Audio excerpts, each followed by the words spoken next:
지난 1993년 미 중앙정보부 CIA는 제2차 세계대전 당시의 기록들을 비밀 해제시켰다.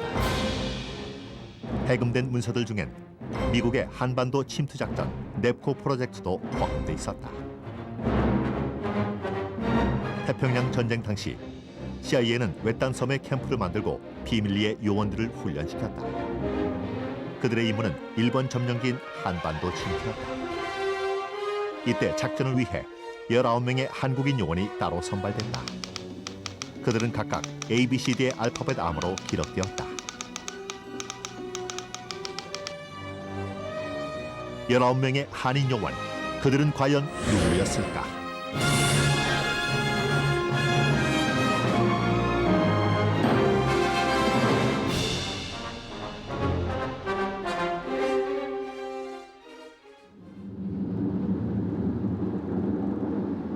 넵코 작전에 관한 비밀 문서가 공개된 이후 재미교포 3세 유일링 씨의 삶에는 큰 변화가 생겼다. 그녀는 얼마 전부터 컨설팅 업무로 바쁜 일과를 쪼개 책을 쓰기 시작했다. 그것은 할아버지 유일한 박사에 관한 책이다. 자료 수집을 위해 유일한 박사 생전의 궤적을 쫓고 있는 손녀 유일링 씨. 오늘 그녀가 가는 곳은 미국 남부 로스앤젤레스 연안의 산타 카타리나 섬이다. 1971년 작고한 유일한 박사가 넵코 작전에 가담했다는 사실이 밝혀진 것은 지난 1993년 CIA 비밀 문서가 해금된 이후였다. 유일링 씨의 의문은 기업가인 줄만 알았던 할아버지가 왜 넵코 작전이라는 한반도 침투 훈련에 가담했었는가 하는 점이다. 그녀는 그 단서를 산타 카타리나 섬에서 찾고자 하는 것이다.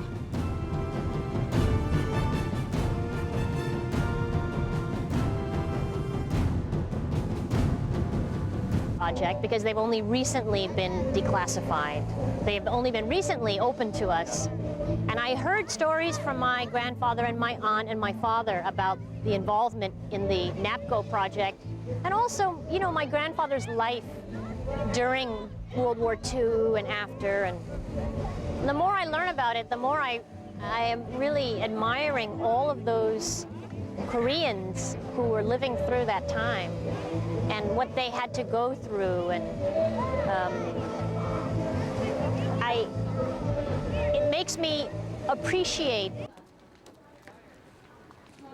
현재 산타 카타리나 섬은 휴양지로 명성이 높다. 관광객과 상점과 숙박업소로 붐비는 섬 한편, 한 박물관에 과거의 흔적이 남겨져 있다. Hi, good afternoon. Fine, thanks. I'm wondering if you know anything about the OSS training that used to take Yes, they did place. train here at Toyon Bay. I can show you on the map where there's pictures here on the wall. Great, thank you. 산타 카타리나 박물관은 넵코 작전에 관한 총 4권의 사진 기록 가운데 2권을 소장하고 있다. Toyon Bay. Here's quite a Oh, nice my goodness. nice display of the. We had 4 branches. 1945년 당시 CIA의 전신인 OSS는 산타 카타리나 섬을 임대한 후 섬 전체를 거대한 훈련 기지로 만들어 나갔다. 각 캠프들은 넵코 작전이 기획된 시점부터 치밀한 설계하에 세워졌다. 약 4, 5개월의 훈련 기간 동안 요원들이 상주할 숙소와 군사학교를 비롯 각종 부대 시설들을 제작했다. 그것은 훈련이 본격화되기 이미 수개월 전부터 감행된 투자였다. 그만큼 OSS는 넵코 작전에 조직의 사활을 걸고 있었다. 요원들에겐 강도 높은 훈련이 기다리고 있었다. 대규모 잠수함을 타고 한반도 해안으로 침투한 다음 5명씩 10개조로 분리된 요원들은 수영과 잠수, 낙하산을 통해 적진으로 잠입한다. 육상, 해상, 공중전이 모두 동원된 복합 군사작전이었다.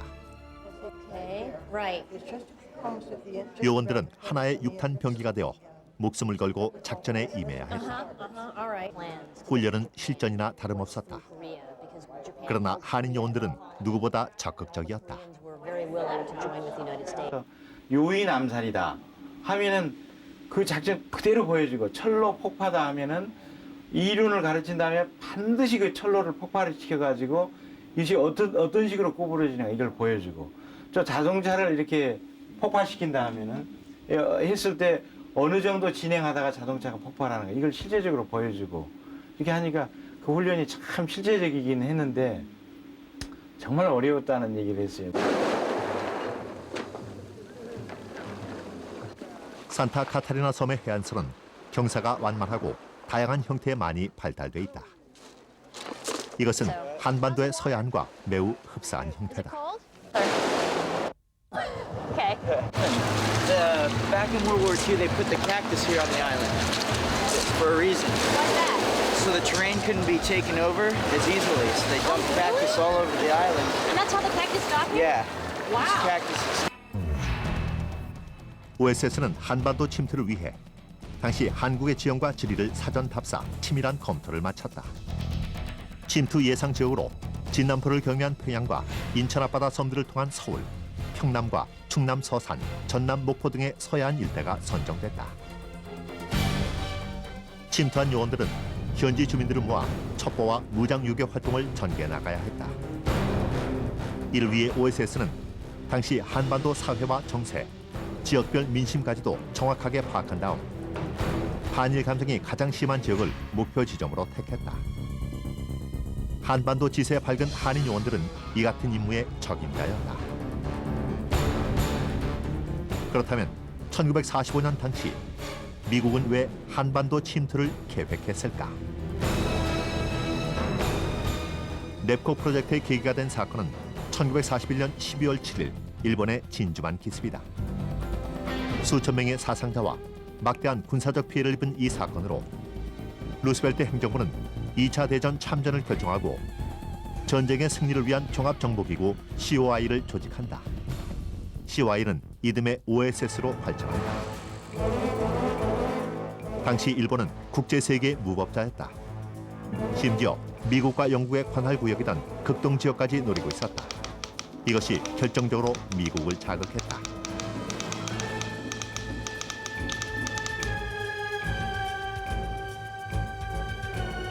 미국은 모든 정보를 수집해 일본과의 전쟁에서 이겨야 했다. 그것은 OSS의 존재 이유이기도 했다. OSS 초대 국장인 도노발은 일본과의 전쟁에 일제 강점하에 한국인을 이용하기로 결심했다.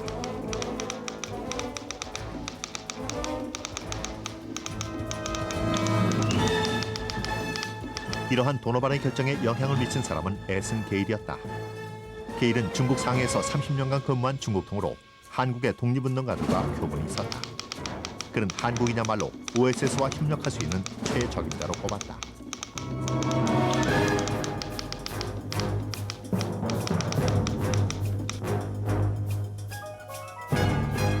이 같은 판단의 근거가 된 것은 1940년 창설된 중국 중경의 광복군이다.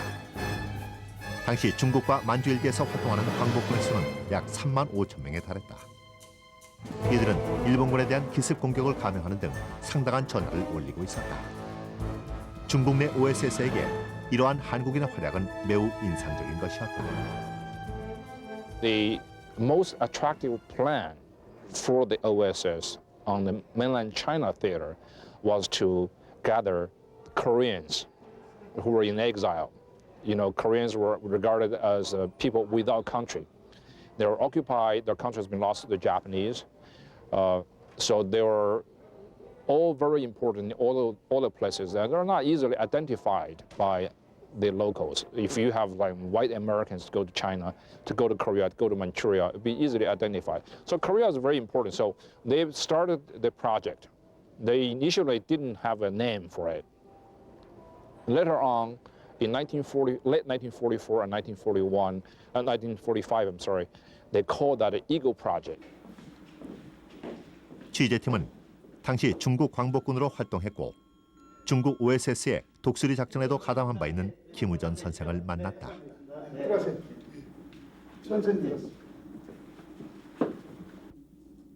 그는 독수리 작전 당시 자신이 제작한 한글 암호표를 공개했다. 54페이지에 달하는 무전 훈련 교재다. 이것은 지난 1989년 미국의 문서 보관소를 통해 되찾게 된 사본이다.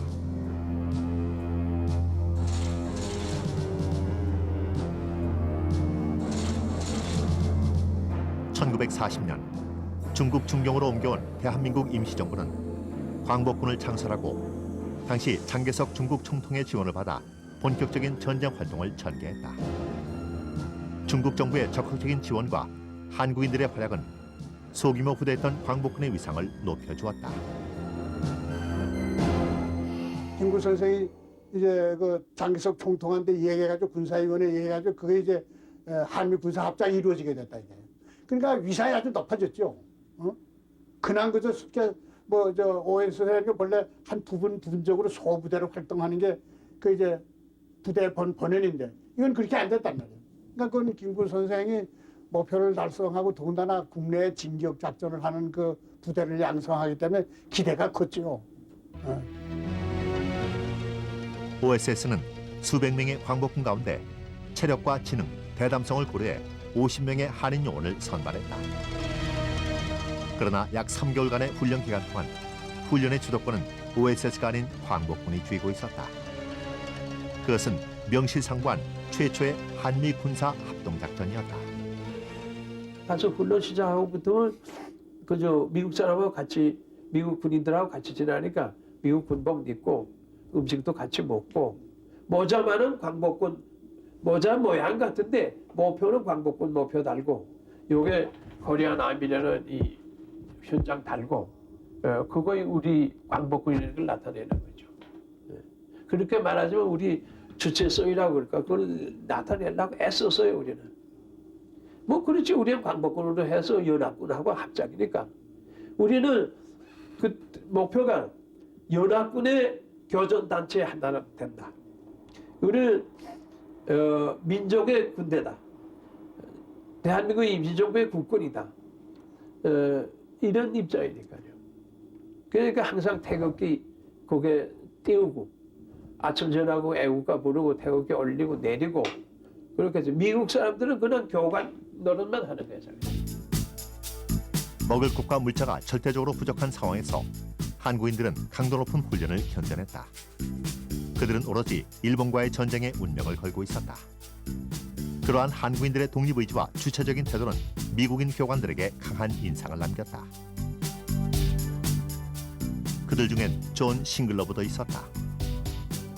그는 2차 대전 당시 OSS 요원으로 유럽전에 참전했다가 중국 OSS에 투입돼 각종 전술학의 담당 교관으로 일했다. 그는 특히 일본군의 이동수단인 철로를 폭파하는 작전을 벌였는데 이때 한국인의 결정적인 도움을 받았고 큰 전과를 올렸다. Agents, these really brave Korean young men, to exfiltrate, that is to come out, and that was hazardous, trying to cross, and they came in and reported, and that report was sent to Washington, and that by this time CIA was in existence, and those reports were sent to the office of the president. They were sent to the senior leadership in the Congress, as well as to the Department of Defense. 당시 중국 OSS의 활동은 한국인들의 도움으로 활발히 진행되었고 상당한 성과를 얻을 수 있었다. 존 싱글러브는 이후 미 CIA 요직과 8군 참모장까지 지냈다. 미 OSS 입장으로 볼 때 한국인들의 강인한 독립의지와 반일 감정은 충분한 이용 가치가 있었다. OSS는 일본과의 전쟁에 한국인을 활용하는 문제를 본격적으로 검토하기 시작한다. 그렇다면 1940년대 당시 재미 한인들의 독립운동은 어떤 형태로 전개되었을까? 취재팀이 찾은 곳은 뉴욕 한인교회. 1921년 설립된 후 80년의 역사를 고스란히 간직하고 있는 이곳은 일제 강점기 당시 재미 한인 독립운동의 요람이자 성지였다. 뉴욕 한인교회죠? 네. 네. 여기가 이제 뉴욕에서 최초로 생긴. 그렇죠. 맞습니다. 몇 년도에 교회가? 여기로 이사 오기는 1927년인가. 1930년대까지 재미 한인들의 독립운동은 침체되어 있었다. 극심한 경제 공황의 여파로 자금은 부족했고 독립운동 단체들은 서너 갈래로 분열돼 있었다. 1940년대로 접어들면서 아무랬던 독립운동은 활기를 띠기 시작했다. 진주만 기습으로 시작된 미국과 일본의 전쟁, 그것은 우리에게 절호의 기회였다. 이승만은 뉴욕과 워싱턴 정가의 실세들을 찾아다니며 일본이 미국의 적인 이상 한인들은 마땅히 미국을 도와 공동의 적을 무찔러야 한다고 주장했다. 이승만은 한인 군대 조직을 요구하면서 군사 훈련을 받을 수 있는 한인 명단을 OSS 간부들에게 보냈다.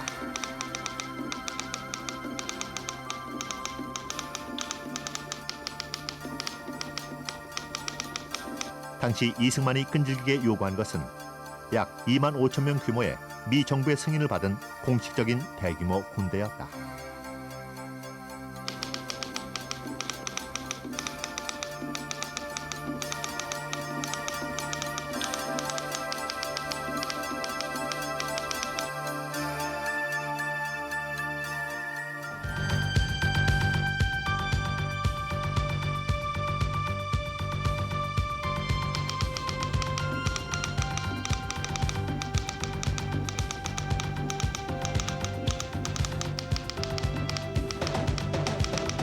한인들의 활용 가능성을 이미 간파하고 있던 미국 정부도 이승만의 주장을 완전히 무시하지는 않았다. 게다가 한인들의 참전 의지는 이미 잘 알려진 터였다. 그러나 미국은 끝내 이승만의 요구를 거절한다. 그 당시 미 정계에서 깊이 활동했던 한기수와 이승만의 갈등 등 한국인의 분열된 독립운동 양상을 통해 신뢰할 수 없다고 판단한 것이다.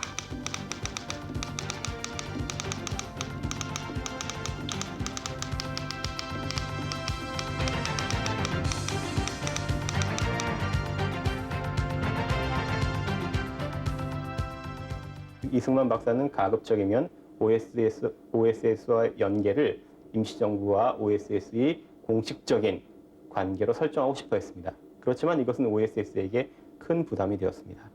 또 하나는 OSS가 가지고 있던 두 번째의 부담이라는 것은 이 박사가 OSS의 이름을 자꾸만 팔고 다녔다는 혐의입니다. 즉 OSS로서는 자신들이 비밀스러운 조직이고 음지의 조직이고 첩보 공작을 하는 조직인데 그것이 이 이름도 없는 식민지 국가에서 온 이승만이라는 노인네에 의해서 자꾸만 이름이 대중적으로 거명되고 이승만 박사는 또 OSS와의 연계를 자신의 중요한 활동 배경으로 언급을 했기 때문에 OSS로서는 그러한 위험 부담에 대해서 위험 부담을 갖는 것을 굉장히 꺼려했습니다. 그래서 42, 3년도의 시점에 이르게 되면 OSS는 이승만 박사와 공식적인 관계를 절연하게 됩니다. 이승만의 요구가 있기 이전부터 한인들은 일본과 전쟁을 시작한 미국을 음으로 양으로 지원하고 있었다. 수많은 한인들이 방위 채권을 구입했고 젊은이들의 경우 미군에 자원 입대하기도 했다. 그중엔 도산 안창호 선생의 딸인 수잔 안도 있었다. 수잔 안은 대학 졸업 무렵 미 해군에 입대해 장교로 복무하고 미 비밀 안보 기관인 NSA의 정보 분석 요원으로 근무한 후 퇴임했다. 그녀는 군 복무 당시의 기록들을 우리 앞에 꺼내놓았다. See that the reason we had those was that every time you went to a new station, you had to take this and present it to the captain. So that was reasonable. 당시 그녀는 미 해군에 입대한 최초의 동양계 여성이었다. 게다가 그녀가 도산 안창호 선생의 딸이라는 사실은 미 전역에 사는 한인들의 애국심을 고무시켰다. 동양계 최초의 미 해군 장교 수잔 안은 미국 사회에서도 대단한 화제거리였다.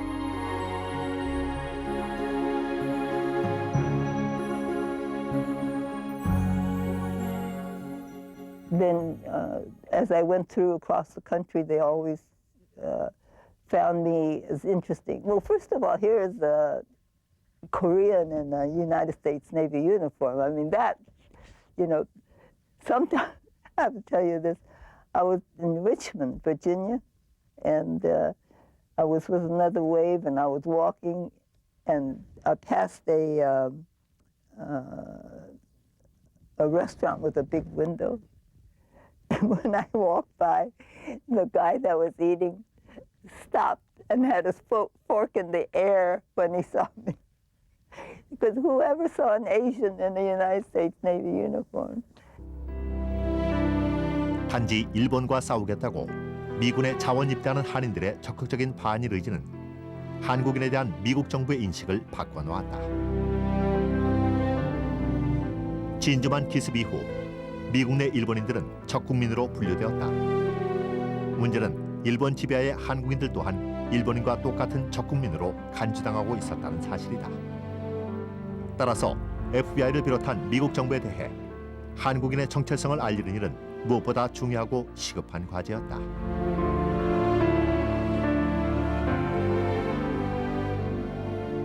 이런 상황에 250명 이상 한인들의 남녀를 불문한 적극적인 종군 활동은 반일 의지를 표현하기에 충분한 것이었다.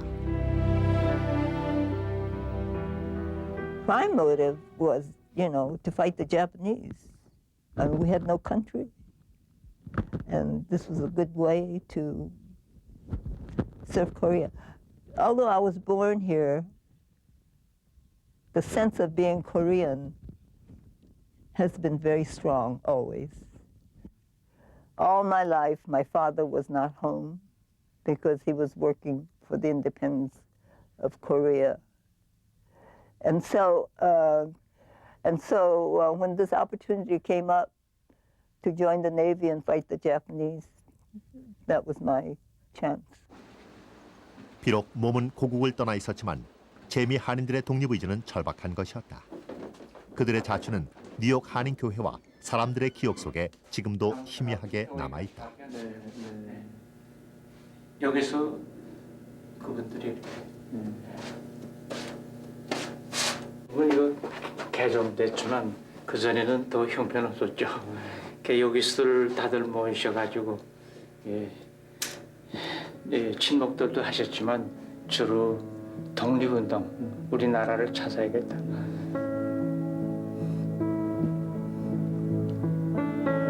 그 집념으로 세월 지냈을 거예요. 때로는 그냥 서로들 의견이 맞지 않아가지고 그냥 접시가 날아가고 서로들 아주 격돌한 적도 있었다고 그래요.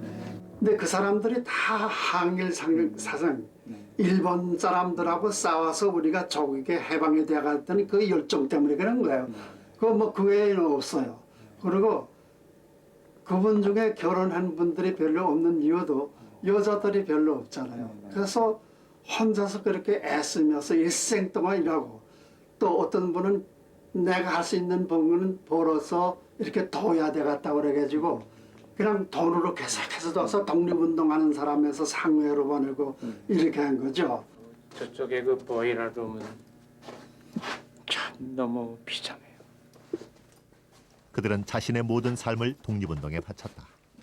교회에 기거하며 먹고 쓰는 것을 최대한 아껴 독립자금을 모았고 모인 것은 그대로 상해 임시정부의 활동자금으로 조달됐다. 지금 쓰지를 못합니다. 네. 그런데 이거 석탄을 태게 돼 있는 건데 그전 그대로죠. 1920년. 네. 그래서 이건 저희 삽질해가지고 석탄들 떼고. 1942년 미주 한인들의 독립을 향한 집념은 마침내 결실을 맺는다. 캘리포니아 민병대 소속 한인 국방경위대, 이른바 맹호군이 창설된 것이다. 미 육군 사령부의 공식적인 허가를 얻어 창설된 맹호군, 그것은 또 다른 독립군이었다. 30세부터 65세까지 나이를 초월하여 무려 109명의 재미 한인이 맹호군에 입대했다. 이즈음 한인들의 독립의지는 그 어느 때보다 열정적이었다. 비록 나라는 빼앗긴 상태였지만 한국과 한국인의 존재를 알리고 독립을 호소하는 한인들. 미국은 바로 그러한 움직임에 주목하고 있었다.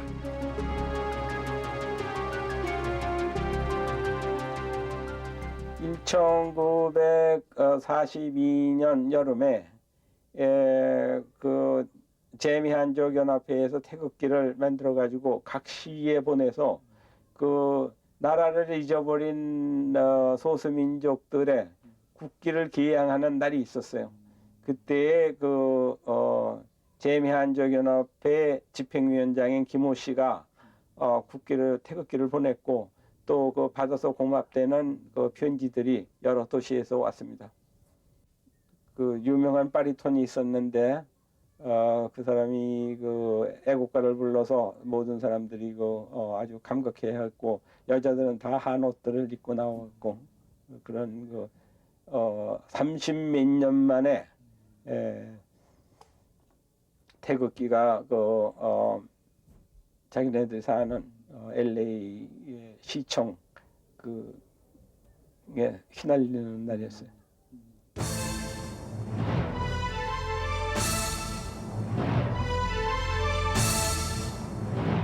넵코 작전의 초안이 완성돼 가던 시기도 바로 그 무렵이다.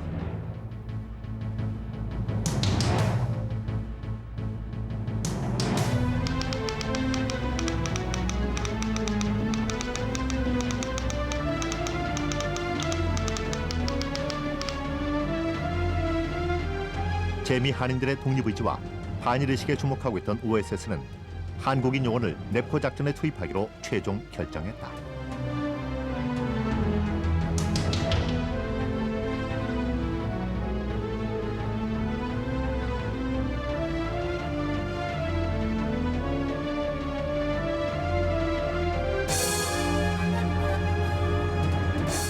(1942년) 당시 OSS는 넵코 작전의 조직의 사활을 걸고 있었다. 2차 대전의 승리를 목표로 대통령 직속기구로 창설됐지만 당시까지 이렇다 할 성과를 올리지 못하고 있는 상태였다. 도노반은 조직의 운명이 태평양 전쟁의 승리에 달려있다고 믿었다. 그는 첩보 공작의 달인이라 불리는 인물 칼 아이플라워 대령에게 넵코 작전의 총지휘를 맡겼다. 그들은 당시 일본의 점령기인 한반도와 중국으로 침투한 다음 일본을 기습하기로 결정한다. 네코 프로젝트라는 것은 1940년대 태평양 전쟁이 발발하고 난 이후에 재미 한인들의 반일 의지와 운동이 고조에 달했고 미국 FBI를 비롯한 정보 당국은 한인들의 동향에 굉장히 민감했습니다. 즉 이 사람들은 일본의 식민지이긴 하지만 일본의 영역에 속한 사람들이고 이들을 적국민으로 대할지 우국민으로 대할지에 대해서 굉장한 관심을 기울였습니다. 물론 재미 한인 지도자들의 노력으로 한인들이 일본인과 다른 미국의 우호적인 국민이라는 것이 판결이 났지만 여전히 이들에 대해서는 감시와 정보 수집에 조금도 경계를 소홀히 하지 않았습니다. 그 과정에서 미군 정보 당국이 얻게 된 것은 한인들이 굉장히 반일적이다. 그리고 애국적이다. 그리고 이들을 동원하면 무엇인가 할 수 있다라는 그런 생각을 갖게 됐습니다. OSS는 재미 한국인 중에서도 활용 가치가 높은 사람을 선발해 직접 접촉하기 시작했다. 군인이 아니고 사복하고 갔는데 자기가 처음에는 이민국에서 왔다고 그래요. 그래서 우리가 시민이 아니니까 이민국에서 오면은 늘 속으로 걱정하거든요. 뭐 잘못된 게 있는가. 내가 한국 애국자고 이 전쟁에 공연하고 싶다는 것을 우리가 알고 있다.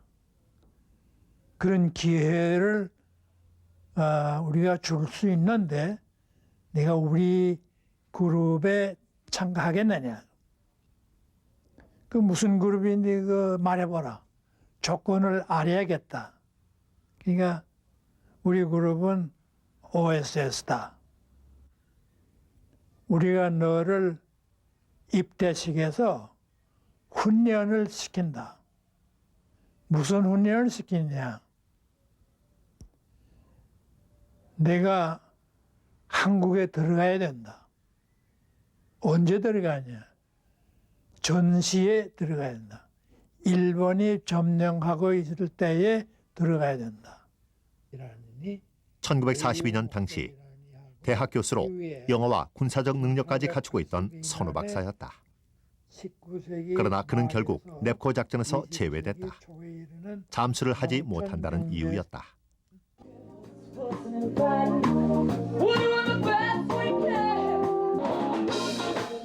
그렇다면 OSS의 치밀한 심사를 거쳐 넵코 작전의 요원으로 선발, 이 섬에서 훈련을 받았던 19명의 한인들은 과연 누구였을까? 휴양지로 변모한 산타 카타리나 섬. 이 섬의 한편에서 유일링 씨는 어딘가에 남아있을 반세기 전의 흔적을 찾아 나섰다.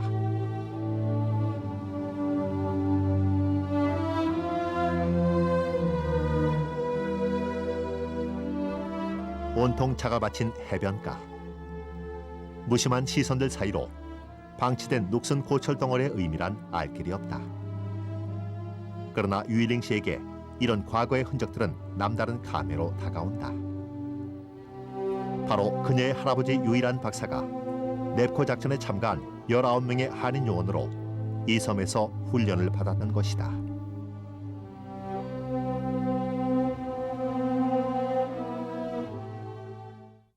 My grandfather, and we knew that my grandfather knows how to use guns, and he likes guns, he likes shooting.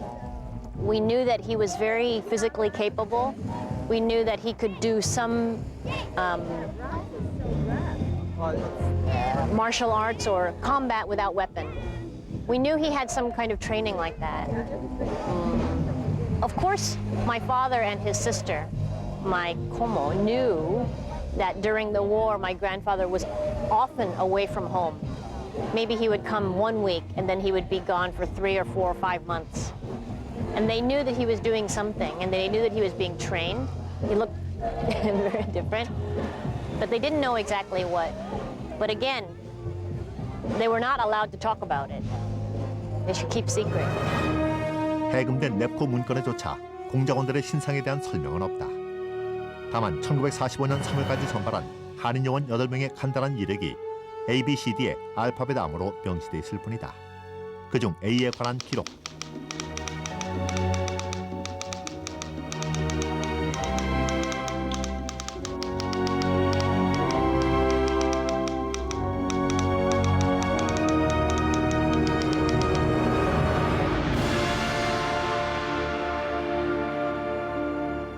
기록이 전하는 A라는 한국인, 그는 바로 유일한 박사였다. 9살에 홀로 미국으로 건너와 미국식 교육을 받으며 성장한 유일한은 14살에 한인 소년병 학교에 입교, 장차 독립운동의 지휘관이 될 목표로 3년간 군사 교육을 받았다. 이 시기부터 그는 본격적인 독립운동을 준비하고 있었다. 미시간 대학 졸업 후 유일한은 미국에서 자금을 모아 한국으로 귀국, 유한양행을 설립한다. 사업은 확장돼갔고 가정도 이루었다. 그런 그가 목숨을 걸고 넵코 작전에 가담한 것은 50세가 되어서였다. 사실은 미주에 있는 한인들은 미국 시민이 아니었기 때문에 전쟁에 동원될 사람들도 아니었죠. 그리고 전쟁으로 경기가 아주 좋았기 때문에 장사들도 잘 됐습니다. 넵코 프로젝트에 동원된 한인들의 경우에는 재미 한인들인 경우에는 40대 중반 되는 사람도 많습니다. 예를 들어서 우리가 잘 알고 있는 유한양의 유일한 같은 분은 나이가 40 넘은 나이에 자원했습니다. 여러분들이 있는데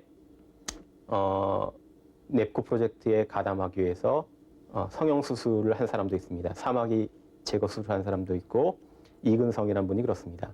합의 이혼을 한 사람도 있습니다. 미국 위스콘신주의 맥코이. 태평양 전쟁 당시 포로 수용소가 있던 곳이다. 종전 후 수용소는 미군 핵심 군 요충지로 바뀌었다. Main gate. Oh, where's the main gate? 취재팀은 어렵사리 허가를 얻어 내부로 진입했다. Take a right, go down the road, you'll see it. Okay. Alrighty? Yeah. 1905년에 설립된 수용소는 2차 대전 중에 대규모로 확장되었다. 당시 수용 가능한 포로는 약 4만 명에 달했다. 1940년대 이곳에는 독일과 일본, 그리고 200여 명의 한국인 전쟁 포로가 수용돼 있었다. OSS는 이곳에 수용된 한국인 포로를 넵코 작전에 이용하기로 결정했다. 가장 최근에 한국을 떠나온 혈기왕성한 젊은이, 그들은 바로 전쟁 포로였다. 1937, 8년 정도에 한국을 떠나온 사람입니다. 즉 이들은 최소한 7, 8년 이전의 한국 상황을 알고 있다는 점이죠. 반면에 미주에 있던 다른 한인들은 1905년, 10년 사이에 한국을 떠나왔고 또한 연로하기 때문에 공작원으로 쓸 수가 없는 입장입니다. 그들의 2세들은 더하죠. 왜냐하면 일본도 모르고 일본어도 모르고 한국의 지형이나 풍수도 모르기 때문에 그렇습니다. 때문에 공작원으로 쓸 수 있는 사람들의 범위가 극히 제한적입니다. 1930년대 후반 이후에 한국을 떠나온 사람들. 그렇지만 이 사람들의 경우에도 나이가 이미 30대 중반, 40대 이렇게 됩니다. 또 다른 인물은 장석윤 선생이다. 그는 20살에 미국으로 건너가 대학을 졸업하고 이승만의 권유로 1942년 미 OSS의 전신 COI 정식 일기생으로 입대 첩보 훈련을 받는다. 훈련 후 장석윤은 OSS의 특수작전부대인 101 지대에서 활동했다. 넵코 작전에 장석윤이 핵심 요원으로 선발된 것은 당연했다. 그는 101 부대 시절 미얀마 전선에 투입돼 일본인 포로를 신문하고 현지 청년들에게 게릴라 훈련을 시키는 특수 임무를 수행했었다. 교관으로 조장으로 넵코 작전에 직접 가담했던 장석윤 선생은 19명의 한인 요원들 가운데 유일하게 생존해 있다. 그는 인터뷰를 원치 않았다. 벌써 여러 차례 말씀드렸기 때문에 더 이상 힘들어서 못하셔요. 네, 원세가 있으시니까 이해. 어렵사리 이루어진 전화 통화에서 취재팀은 중요한 단서를 얻을 수 있었다. 메코이 수용소에 들어가셔가지고 한 달 동안 계셨나요? 오래 계셨습니까? 한 40일 있었어요. 한 40일 정원으로 다가 한 40일 있다가 모든 만 들어가지고 뭐말 저거를 만들어가지고 이용도 하나 내가 내 이름은 내 이름은 김민생이 김민생이 그렇게 내가 정말 사실이야 가끔 거를 생각을 내가서 뭐 나이를 좀 새기고 모르고 그런 건 해야 돼요.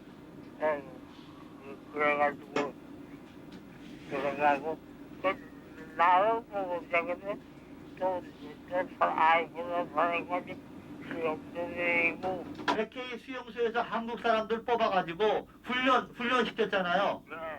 무슨 훈련 가르치셨습니까? 훈련을 일어나고 내가 교관같이 모든 걸 강의를 하고 강의를 많이 했어요. 네. 훈련은 강의반, 실전반, 대외가 작전반 그렇게 해서 교육을 시켜야만 임기응에서도 임기에 잘 먹는 것은 해나갈 수가 있으니까 그 여러 가지를 가르쳐줘야죠. 1945년 3월 현재 산타 카타리나 섬에서 훈련을 받던 한인 요원은 8명이었다. OSS는 한인 요원을 추가로 선발하기로 하고 장석윤을 포로로 위장시켜 메코이로 보낸다. 장석윤은 이곳에서 전남 목포와 황해도 장도 출신의 두 노무자를 적격자로 선택한다. OSS가 메코이 수용소의 한인 포로들을 지목했던 것은 그들이 일본 포로로 끌려왔음에도 일본인과 격리 수용을 요구했을 만큼 강한 반일 감정을 보여줬기 때문이다. Okay, here we go. There was actually a fourth compound, centrally located in South Post. Then they needed to segregate non-Japanese soldiers when approximately 200 Koreans and 3 Formosans were identified with some new Japanese prisoners. So the original prison camp and how these people, they were pressed into service to serve with the Japanese, and that they really weren't as much of a security risk or a security threat. The Korean prisoners were kept separate from the Japanese prisoners because those individuals were pretty much forced to fight with the Japanese, and that's why they were captured, why they were Korean people. 이곳에서 당시 한인 포로들의 흔적은 찾을 수 없다. 우리는 포로 수용소가 있던 곳으로 가보았지만 이미 철거돼 숲으로 바뀐 상태였다. 이로써 2명의 전쟁 포로가 넵코 작전에 가담하게 된다. 그러나 이것은 명백한 국제법 위반이었고 이후 포로 출신 요원들이 신분을 보장받지 못하는 빌미가 되었다.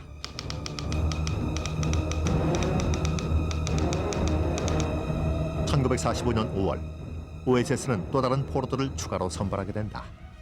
미얀마 전선에서 탈출, 영국군에 투항한 학병들이다. OSS는 특히 그들의 반일 감정에 관심을 보였다.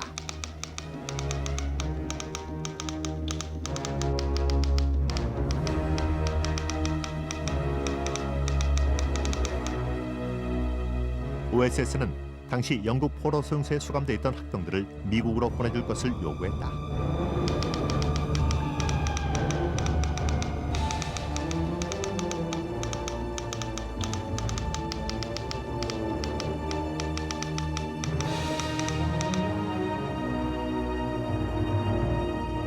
일본에서 대학에 다니던 박순동은 학병으로 징용돼 미얀마 전선으로 끌려갔다.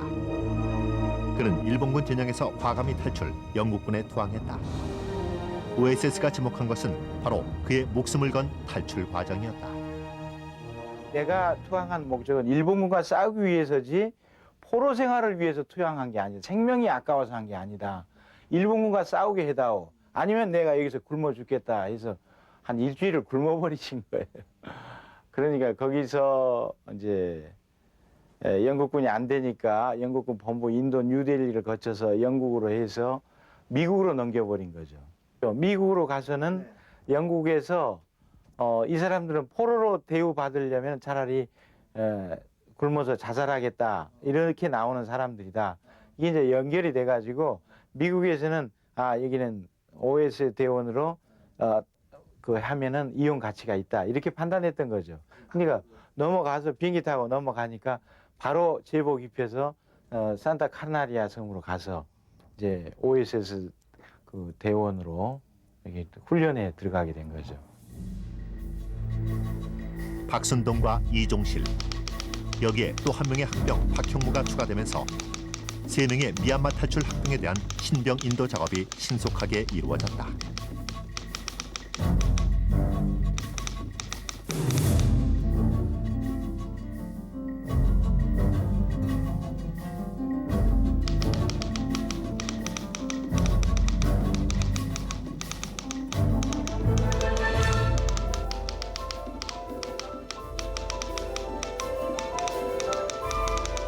입국 비자까지 면제받고 미국으로 인도된 3명의 학병은 입국 즉시 넵코 작전에 합류한다. 탈출한 학병들은 당연히 뭐 영국군에서 선전 활동을 하거나 포로 수용소에 있어야 되지만 이들은 적진에서 뛰쳐나와서 또다시 적지인 일본으로 침투하는 공작의 임무를 자원해서 넵코 프로젝트에 가담하게 됩니다. 미주 넵코 프로젝트에 참가했던 이 박형무, 박순동, 이종실이라는 3분에 대해서는 지금까지 우리 역사가 전혀 기억하고 있지 못합니다.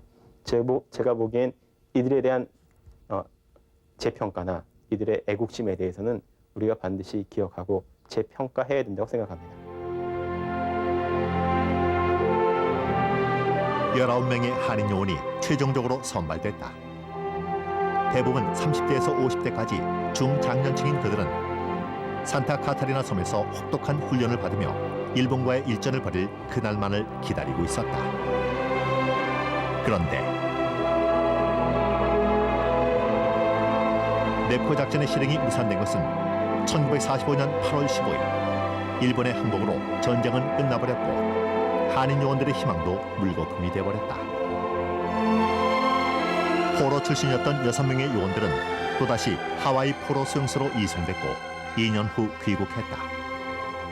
그들 모두가 잊혀진 채 반세기가 흘러갔다. 자기가 목숨을 내놓고 같이 동참을 하려고 그럴 때는 좋다고 받아주고 전쟁이 끝나니까는 다시 그 포로의 위상으로 다 돌아가야 된다. 그 참 그 자격지심에 받아들이기 어려운 그런 상황이었죠. 그들은 죽는 날까지 넵코 작전에 가담했던 5개월 동안의 일을 모두 숨겼다. 그것은 비밀 공작에 관한 OSS와의 약속 때문만은 아니었다. 불발로 끝나버린 작전은 그대로 한이 되어 가슴 속에 묻어둘 수밖에 없었을 것이다.